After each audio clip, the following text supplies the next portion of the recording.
Assalamualaikum warahmatullahi wabarakatuh. Perkenalkan, saya Dina Puspitasari dengan NIM 23089. Di sini saya akan menjelaskan proyek saya dan juga rekan saya yaitu Alhamdi Wahyu Alfiansyah dengan NIM 23161. Di sini kami membuat proyek dari tugas pengolahan citra yaitu analisis pengaruh teknik augmentasi data pada klasifikasi spesies rumput menggunakan deep learning atau efisienet. Nah, selanjutnya di sini latar belakang.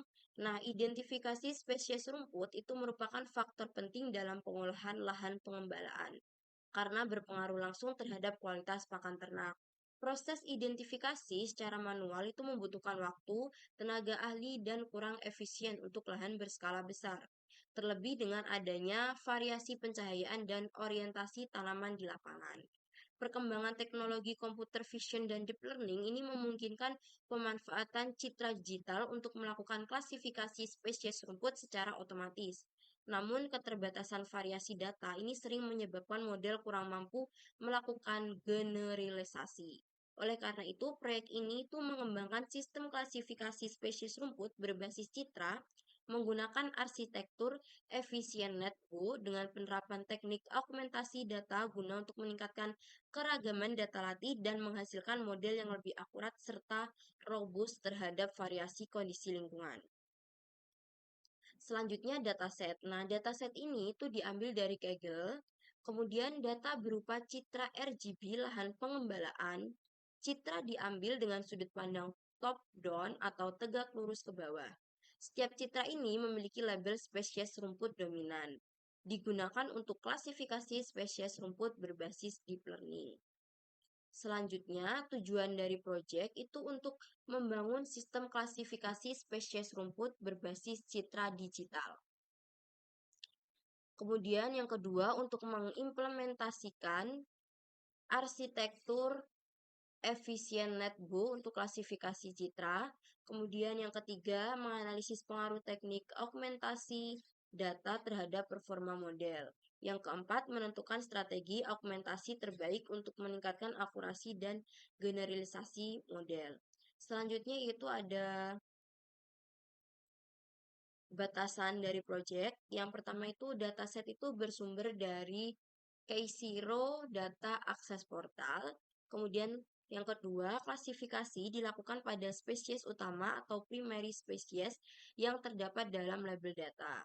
Yang ketiga, model yang digunakan itu terbatas pada arsitektur efisien network. Kemudian yang keempat, penelitian ini tidak mencakup estimasi berat atau biomasa rumput.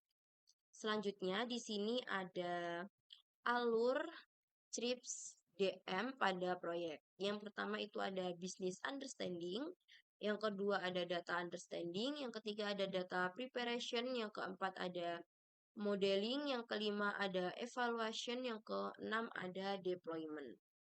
Selanjutnya di sini untuk data understanding, itu dataset itu terdiri dari beberapa kelas spesies rumput dengan jumlah data yang tidak seimbang.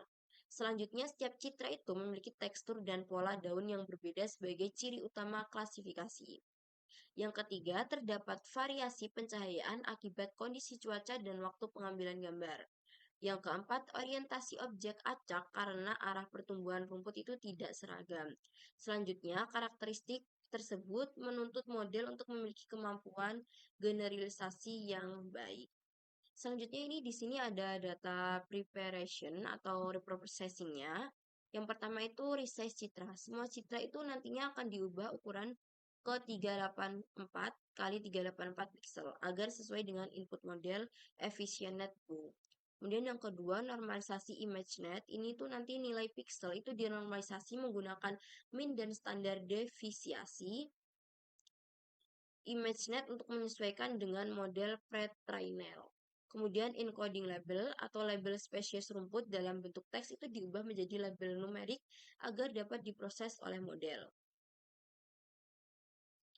Nah, selanjutnya itu di sini saya akan sedikit memperlihatkan code-nya sebelum nantinya akan dijelaskan oleh teman saya.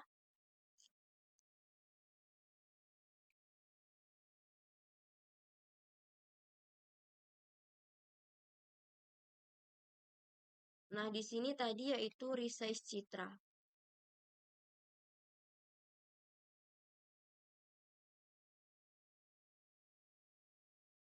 Nah, di sini resize citra itu menggunakan 384 kali 384. Kemudian dinormalisasi ImageNet. Ya, yang pertama itu ada kita import library-nya dulu, kemudian di sini image size-nya kita sesuaikan dengan tadi data yang telah saya bacakan. Kemudian nantinya akan ada split train dan juga dibagi datanya itu menjadi dua, yaitu untuk data uji dan juga untuk mungkin itu saja yang dapat saya jelaskan di video ini. Mungkin untuk selanjutnya akan dijelaskan oleh rekan saya. Assalamualaikum warahmatullahi wabarakatuh. Perkenalkan, nama saya Ayubi Syah dengan NIM 23161. Di sini saya akan menjelaskan tentang prestasi yang akan dilakukan untuk mata kuliah Citra. Di sini saya akan melanjutkan prestasi yang dilakukan untuk data preparation atau data preprocessing. Pertama, kita akan melakukan deduplikasi untuk menghapus data duplikat, karena di data gambar kita itu akan dipanggil 5 kali untuk satu gambar akan dipanggil 5 kali di data trainnya. Maka dari itu kita akan melakukan menghapus agar hanya satu gambar hanya dipanggil satu kali. Kemudian kita akan melakukan encoding, kita akan mengkonversi label spesies menjadi numerik. Jadi yang sebelumnya adalah spesies yang bertuliskan nama, kita akan menjadikannya numerik antara 0, 1 atau lainnya. Nah, untuk selanjutnya kita akan melakukan pembagian dataset. Yaitu 80% untuk data train atau data latih dan 20% untuk data validasi atau data testing. Untuk selanjutnya kita akan melakukan augmentasi geometri. Jadi di proyek kita akan melakukan beberapa processing terhadap data. Di sini yang pertama kita akan melakukan augmentasi geometri, yaitu horizontal flip, vertical flip, atau random rotasi 90. Tujuannya agar model menjadi invariant terhadap rotasi. Jadi ketika pengambilan gambar dilakukan pada rotasi berbeda di suatu hari nanti, model telah memiliki banyak data yang cukup untuk belajar darinya. Jadi hanya tidak satu sudut pandang saja. Selanjutnya, di sini kita akan melakukan augmentasi parsial atau sel. Kita akan mengatur random brightness atau kita akan mengatur kecerahannya, baik itu mulai yang menjadi lebih cerah, yang lebih gelap atau sejenisnya. Ini bisa terlihat di gambar asli itu warnanya tidak begitu cerah, hijaunya bisa terlihat tidak begitu pekat, coklatnya tidak begitu pekat. Di gambar yang telah diakumulasi pixel, kita akan melakukan pencerahan agar warna hijaunya bisa lebih tajam, warna coklatnya lebih tajam juga, agar bisa terlihat lebih jelas. Nah, tujuannya adalah untuk model lebih robust terhadap noise cahaya. Jadi ketika pencahayaannya berbeda atau lainnya itu bisa lebih mengenalinya lagi. Selanjutnya kita akan lakukan mengecek ke kodenya langsung. Di sini pertama-tama kita akan memanggil dataset. Untuk datasetnya di sini kita dapatkannya dari Kaggle Input. Kita akan langsung saja ke data foto-foto yang ada. Di sini ini adalah foto-foto yang kita gunakan untuk apa namanya di data trainnya maupun data testingnya yang disediakan oleh Kaggle, yaitu GC0 Biomass. Sini terlihat ini ada beberapa foto. Nah, selanjutnya untuk data trainnya bisa terlihat kalau di sini itu satu foto dipanggil 5 kali. Karena satu foto dipanggil 5 kali, kita harus melakukan duplikasi seperti yang telah kita bicarakan tadi, agar ketika kita melakukan approach banyak itu tidak terlalu berat ke modelnya. Dan untuk selanjutnya adalah kita akan melakukan beberapa pre-processing data terhadap datasetnya. Kita di sini akan melakukan empat pre-processing yang berbeda-beda terhadap dataset. Jadi kita akan membuat 4 dataset yang berbeda. Yang pertama, di sini kita akan menyiapkan dataset pertama, yaitu dataset tidak kita apapun. Jadi dataset mentah saja. Kita hanya melakukan deduplikasi, label encodingnya saja. Dan untuk data pre-processing seperti geometrik dan parsial itu tidak dilakukan sama sekali. Nah, untuk selanjutnya kita akan mempersiapkan dataset kedua. Di dataset kedua ini kita akan melakukan preprocessing geometrik seperti mengubah rotasi atau selainnya agar datasetnya lebih bervarian. Nah, selanjutnya di sini bisa dilihat dataset kedua telah siap. Nah, untuk selanjutnya di sini kita akan menyiapkan dataset yang ketiga. Dataset yang ketiga ini kita akan melakukan preprocessing, mengubah pixel atau visual.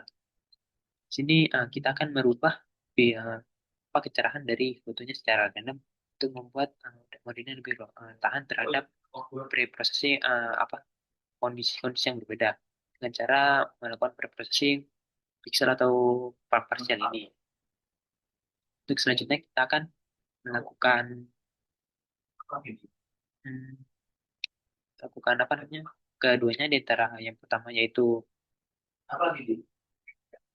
parsial dan juga geometri. Di sini kita akan menggabungkannya ke dalam satu dataset.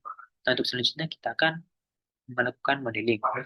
Untuk modelingnya kita di sini akan menggunakan efisiennya agar tidak terlalu berat ke laptop karena di sini saya merahnya di laptop sendiri. Jadi bisa terlihat kalau di sini saya akan mengarahkan 4 model, yaitu yang model yang pertama model raw atau model yang tidak kita lakukan persiapan geometri untuk misalnya. Yang kemudian ada model geometri, yaitu untuk model yang telah kita lakukan preprocessing untuk geometri itu merubah rotasi atau jenisnya, dan ada model ketiga itu model misalnya kita atur kecerahannya random untuk simulasikan cuaca yang berbeda atau kondisi yang berbeda. Jadi ketika kondisinya cerah atau terlalu mendung, itu model tetap bisa tahan dengan kondisi seperti itu. Nah, selanjutnya adalah model 4 combined data. Kita akan gabungkan antara geometri dan juga parsialnya agar bisa lebih robust lagi.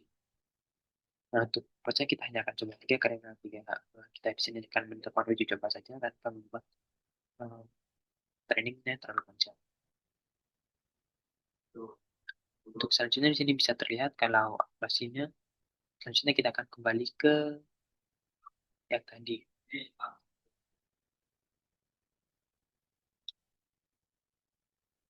Di sini bisa terlihat kalau model dari 1, 2, 3, dan juga 4. Di sini bisa terlihat kalau akurasi dari model pertama itu di approach pertama ada 70, di approach kedua 71, dan di model kedua itu 73, dan di model ketiga yaitu 76, dan di model keempat yaitu 83. Di sini bisa terlihat kalau model 4 yaitu model yang menggabungkan semuanya itu paling tinggi akurasinya. Nah, untuk selanjutnya di sini kita akan melihat apa confusion matrix dari model keempat yaitu model terbaik yang kita punya.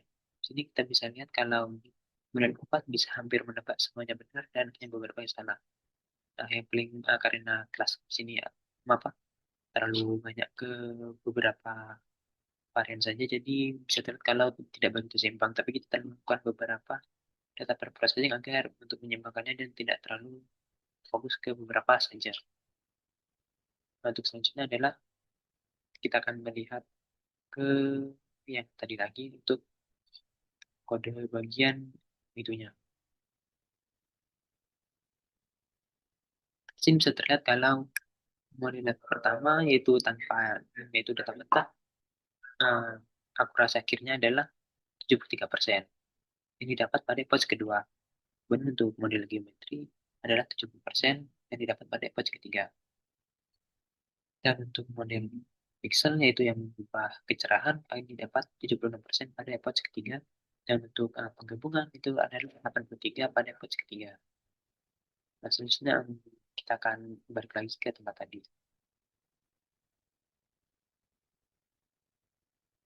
Di selanjutnya adalah kesimpulan.